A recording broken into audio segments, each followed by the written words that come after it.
In some ways along the Colorado Front Range, we have to look at this as a year-round fire season.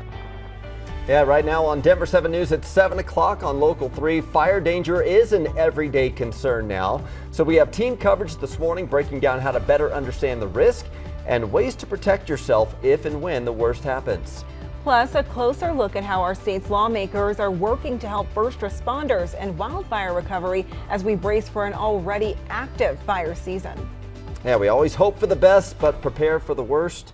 And we really need some rain in here. Thanks for joining us on this Friday morning. I'm Brian Sanders. And I'm Jessica Crawford. Want to get right to it on this Weather Action Day because we have the high winds and the dry conditions out there creating this fire danger, Lisa. And scary time, right? It's only April, and we're looking at some spring showers. Hopefully this weekend we're going to get a little help. But when you look at our fire danger here, it is a Denver 7 Weather Action Day. It's going to be extreme today, tomorrow, and in fact into Sunday. We're going to see that risk, that fire risk, go down as things cool down, as the winds die down a bit, and as we see, well, here in town, hopefully a little bit of rain. Right now, wind speeds are at about 10 to 20 miles per hour.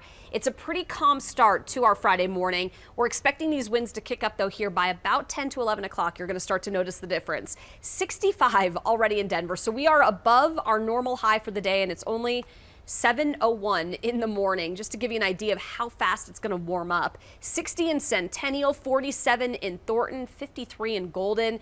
40s right now in the high country. It's going to be a lot colder in the mountains this weekend, and snow is on the way. But look at our highs today, near 90 in Pueblo, La Junta, Lamar, 82 in Denver. Coming up, we're going to take a look again at the winds, the speeds this afternoon, and just how much cooler it gets this weekend, you guys, coming up on the Super 7 Day. Lisa, thank you. Today, the governor and the Colorado Division of Fire Prevention will release the 2022 wildfire outlook for our state. In the last 2 years, we've seen 3 of the largest wildfires in Colorado's history and the most devastating urban fire right here in the metro area. You'll note 3 of these fires didn't start in the summer. 2 were during the fall and 1 took place during the winter. Experts say we're now in a year-round fire season. The weather doesn't look at the calendar. So for the rest of us where it may feel like this is spring and we shouldn't have wildfire, unfortunately, that's just how it is along the Colorado Front Range. We've been saying that, the Front Range is primed for these types of events. We've always had winds. We always have dry fuels really from the late summer going all the way through until green up in the spring. So that potential has always existed. It's always just taken that one spark or that one thing to really establish such a catastrophic event. And we did see that catastrophic Marshall fire in December in Superior and Louisville. And if it feels like we've been under more red flag warnings this year, we have, which is why some weather experts are now concerned that we'll become numb to these alerts. Denver 7's VERONICA ACOSTA joins us from Boulder County this morning with how to keep these warnings from becoming background noise. So the hope is that never happens. Experts want everyone to take these warnings seriously, and on days like today when eventually we'll see those wind speeds start kicking up, experts believe that that'll be enough for people to really take that fire danger into consideration. And like you just mentioned, if you think you've seen and heard more of those red flag warnings, it's because you have. The criteria has not changed. We have seen a record number for the month of April. We've been issuing these since 2006. And so far this month, including today's, we're at 12 red flag events, which is a record for the month of April. And a little bit of context for you all. These red flag warnings, they get issued when there's high fire concern. That means humidity is expected to be at 15% or less, and those wind gusts are expected to be at least 25 miles an hour for 3 hours or longer. Now, because there have been a record number of these warnings this month, officials say they're aware of what they tend to call warning fatigue, though they say they don't let that influence decisions or criteria for any kind of warning. The goal, as you can imagine, is to always keep people informed and keep them safe. The message is actually quite simple. We don't necessarily need you to take specific actions with every warning. A lot of things are just kind of a one-time or maybe twice per season kind of thing. Make sure that you have a go bag packed with essential supplies for a few days. Make sure that your property is clear, has decent defensible space, gutters are clear of leaves, and also make sure that you're signed up for emergency alerts. And coming up in the next half hour, why climatologists tell us that you've seen more of these red flag warnings. We're live in Boulder County this morning. I'm Veronica, ACOSTA, Denver 7. Veronica, thank you. And something to keep in mind, current fire restrictions could affect your weekend plans. Boulder, Jefferson, and Douglas counties already have stage 1 fire restrictions put in place. That means there's no open burning of any kind. Arapahoe and Adams counties have stage 2 fire restrictions in place. Those prohibit campfires and barbecues. And if you smoke, that's only allowed inside an enclosed space without vegetation.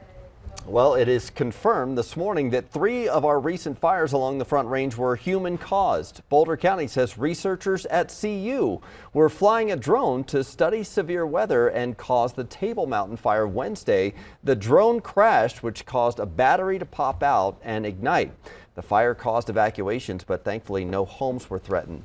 Boulder deputies also determined someone started the in-car fire near the Bear Canyon Trail, but the sheriff's office is still working to identify a suspect. And the Duck Pond fire, which sparked over the weekend near Gypsum, was also determined to be human-caused.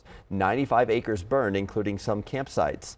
And the National Park Service says from unattended campfires to equipment malfunctions and more, 85% of wildfires are human-caused. Colette Bordelon has a look at our roads this morning. It has been busy out there, Colette. It's been busy. There's a new crash up north. This one's on 25 in between Thornton Parkway and 104th. You can see it's involving 2 cars right here. This is from Air Tracker 7. If we take a look at our CDOT cameras, we should be able to see the backup. There you go. So you can see these cars just backed up right here. It is definitely causing some delays. Take a look at the maps. You can see exactly where that crash is. So like I said, it's in those 25 southbound lanes. So if you're trying to come into Denver, you might have some problems there. Now another little trouble spot, crash in Inglewood on Evans at Tejon Street. You'll want to be aware of that if you're in that area. Then the right lane also closed. If you're headed out to the mountains on 70 West between Lookout Mountain and Genesee, there is an abandoned vehicle, so that right lane is closed. Returning to our fire coverage here, all of us need to be on our guards for days like this, but we've learned how local emergency responders change their tactics for red flag days. Denver 7's Christian Lopez is live near South Boulder Creek with the details on how they do that. Christian?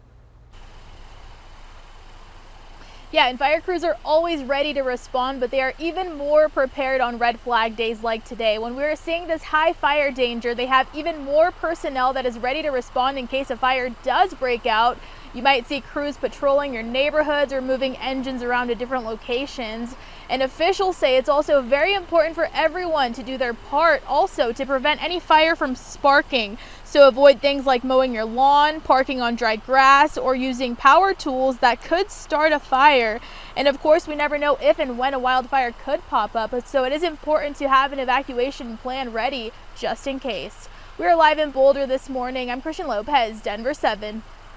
Christian, thank you. Well, some fire departments have the time to make preparations and to bring on more staff during times like these. But this is a luxury that most volunteer fire departments don't have. People at the Sugarloaf Fire Protection District train all year long, and they're working in more remote parts of Boulder County where there are no city or county services. In Sunshine Canyon, there's only one escape route if a fire were to come up County Road 83. We've told you this before, but we want to remind you it is critical for everyone to help prevent fires. That means no illegal campfires, which is the biggest problem the Sugarloaf Fire Protection District has been seeing lately. Well, more than half of Colorado fire departments rely on volunteers to fill their ranks. Yeah, which is not an easy ask either. It costs the volunteers their money and time. Well, fire departments are seeing fewer volunteers in Colorado. We told you this week state lawmakers are trying to help those departments with 2 bills. One would provide $5 million for better equipment and more training, and a second would provide money for mental health resources. People don't think about that much, but you know, we've had fires in the state where we've lost firefighters, and there's some real behavioral health issues there. And this bill puts in $1 million towards that, but it's the training and get the equipment, everything they need. A little bit of everything. It costs about $4,000 per firefighter for all the gear for structural fires. A lot of volunteer fire departments also rely on hand-me-downs from other agencies, and these bills would help ease that burden. We'll be monitoring these conditions throughout the day, and you can follow along on air. Plus, we have a 24/7 weather stream that's on the Denver 7 Plus app for your streaming devices. Our fire coverage continues just ahead. The new technology that can sound the alarm about fires faster. And homes are about to get even more expensive. The new interest rate increase, the Fed says, is needed to slow inflation.